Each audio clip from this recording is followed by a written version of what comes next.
So, what do we have today? Once again, I'm restoring a tool from my woodworking shop. This time around, it's this Stanley number 98 double rod mortising gauge. Now, this isn't complicated, and it's really satisfying to bring something back to life. So in today's exciting episode, I present number 5 in my never-ending series, Hand Tool Restorations. Welcome back to Master of None. With this having only 9 parts, disassembly is pretty quick. And while I'm taking this thing apart, let me give you some history and terms I've come across. As near as I can tell, Stanley made the number 98 between 1907 and 1958. It's a nickel-plated double bar gauge that's 6.5 inches long. As a side note, Peter Sellers mentions that the bars are called stems, but the Stanley catalogs used bars, so I'll go with that. Maybe that's one of those US versus UK language things.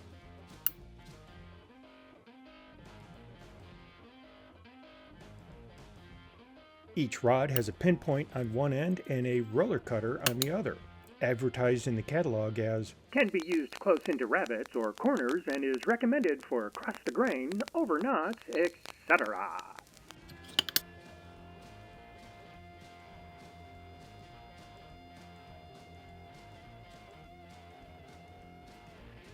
The pin creates a wider mark where the roller is noticeably thinner.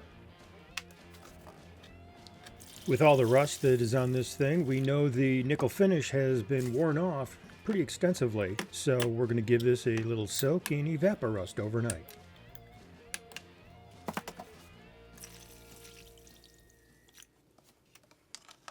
The next day.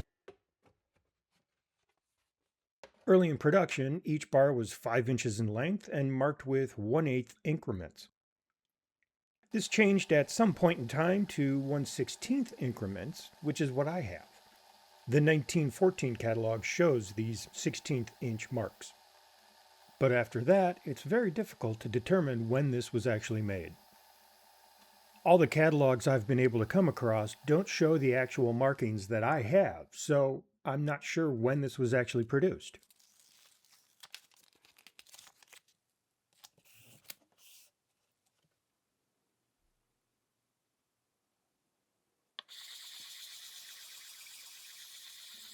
Every so often, it's a good idea to clean off your sandpaper.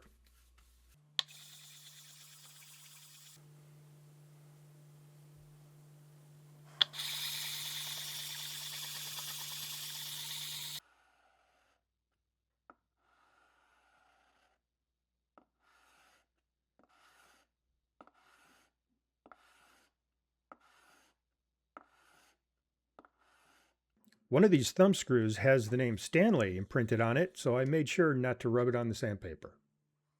And here I want to hit the end of the screw on the sandpaper, so I reassembled it partially to help me hold on to it.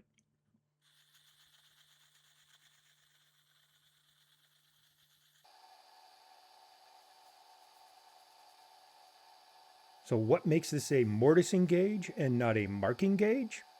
A mortise gauge has 2 bars, and a marking gauge just has a single bar. Although I'm pretty sure I'm not breaking any rules if I'm using it for marking or mortising.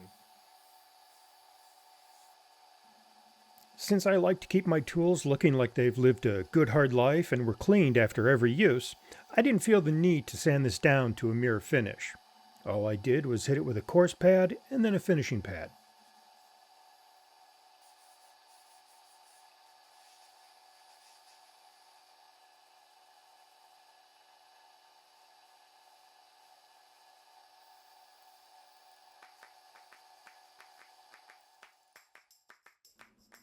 After I was satisfied with all the polishing, it's time to clean everything with a little lacquer thinner.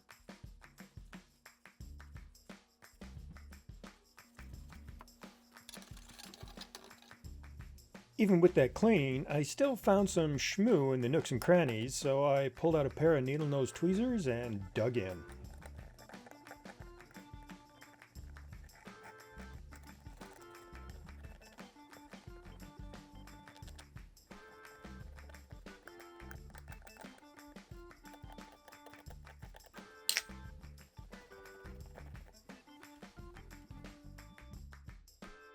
Now to add my own special little touch to this, I'm going to add some paint. Guess what color it is?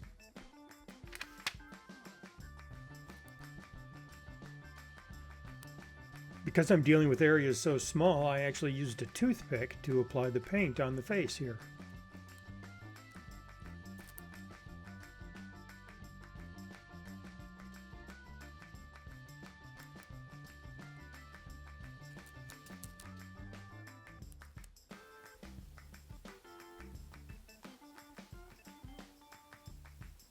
Even with the fine point of the toothpick, paint got where I didn't want it, so I came back in with some mineral spirits on a paper towel after it had dried a couple minutes.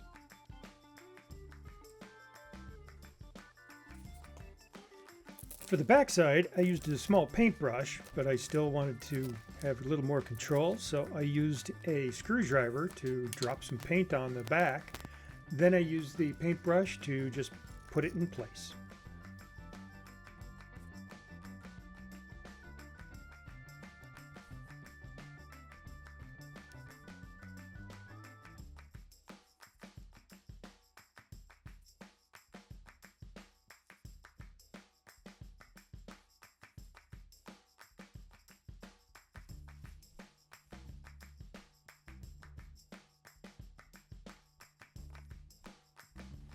I thought I'd go ahead and put some paint on the ruler markings of the bars to see how that turned out.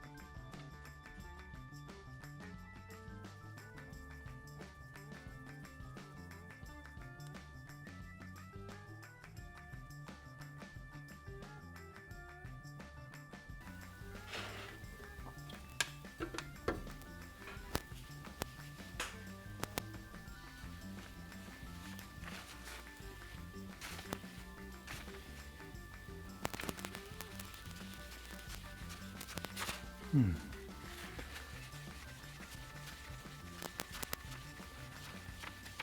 looks like I let it dry a little too long.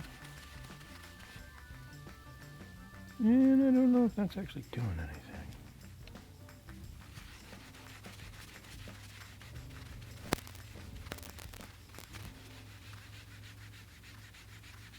Mineral spirits took off all the paint, so I thought I'd try something else. Got some 600 grit sandpaper.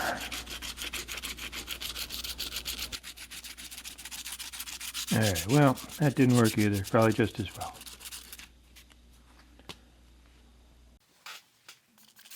Before I put this all together, I like to give everything a little light coat of PB Blaster as a protectant.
So now that it's all put together, there's a couple of things I want to talk about. So first, obviously, the painting, that's my call. I thought I'd class it up a little bit. I think it looks pretty nice.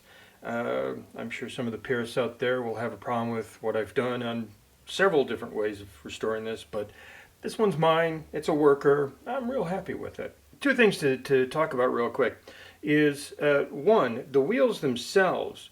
If you can see, I'll try and zoom in on that a little bit here. As you can see, both sides are beveled. Most marking gauges made these days have one side, the outside typically, is perfectly flat, and that makes it real easy to take it off and put it down on some sandpaper, swirl it around a little, and make a nice sharp edge. So I can't actually sharpen these just yet because I just don't know how. And I haven't been able to find any replacement wheels that have this double bevel, so it'll do for now, I think. I'm not a professional and I'm not going to be using these every day, so I think they're going to last a good long time. The other thing is that in a lot of the pictures that I found in the catalog from when these were made 100 years ago, they showed the wheels on both sides of the plate, and then both the pins on the same side. When I got this, it was, as I put it back together here, one pin and one wheel on each side. And that makes sense to me because, as you can see, these two holes, this one is recessed, whereas this one is not. So you can recess the wheel into this one, it makes it flush.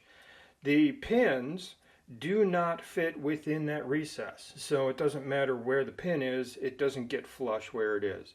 So I sort of like the idea of having this flush with the wheels and the pins sticking out, one on each side, the way this is. We'll see if that's a hindrance or a help down the road, but as things go, I'm real happy with this. I like the way it turned out, and it's nice and smooth. There's no need, I think, for doing any kind of nickel plating to it. Depends how things go down the road. If it just starts to get rusty, maybe I'll look into doing that. I've seen a couple of things of nickel plating at home, and it might be easier than it looks. Yeah, it could be another thing for, this master of none to get into. This was a quick and easy project to start off the new year. I really enjoy how the black paint came out, and while I wasn't able to paint the rulers, I'm okay without. I'm doubtful I'd be using them a lot anyway. The nickel plating, what's left of it, cleaned up pretty good, and it's difficult to really tell the difference between where it remains and what all the polishing I did. I'm a little disappointed I couldn't narrow down how old this thing is, but that won't prevent me from using it. I know it's got some age. And speaking of using it, here's a quick demonstration of the differences between the pinpoint and the roller cutter. You can see on this plywood that the pin is just tearing up that grain when it's going across it, but it does a better job when it's going with the grain. Conversely, when using the wheel cutter, going with the grain as well as across the grain, it does a much better job. But it's interesting to see that it has a hard time marking the dark grain compared to the light. I figure that's due to the cutter needing to be sharpened, which is a bit perplexing for the moment. If you have any suggestion on how I can sharpen these wheels, please pass it along. I'd love to hear from you. So there we have it. Thanks for stopping by. I appreciate you sticking around this long.